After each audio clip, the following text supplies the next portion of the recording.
gastos, pwede nilang gawin all of a sudden. So, number one. Number two, worried ako dun sa ayuda funds. Kasi walang development eh.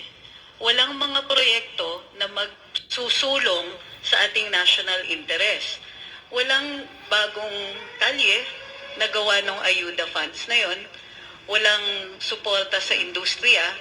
At pinaka-significant sa lahat, walang suporta sa agrikultura. Ang nakakainis dyan, in-announce pa ng kalihim ng agrikultura na 2 billion lang ang kailangan para ayusin ang supply and logistics system. Maumpisahan man lang. Ilan ang nilaan natin para sa ayuda? 500 billion.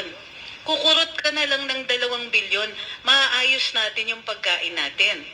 Pero, nilalapit tayo sa giyera, di pa natin kayang pakainin sarili natin, nagbibigay tayo ng ayuda na hindi magresulta ng negosyo, trabaho, hindi maaangat ang kahirapan, walang bagong school buildings, walang internet na maayos, di ba? Hindi nagdudulot ng panibagong mga trabaho. So, ang problema ko sa budget na ito, hindi lang yung humihingi sila more, pero humihingi sila more for the detriment of the country.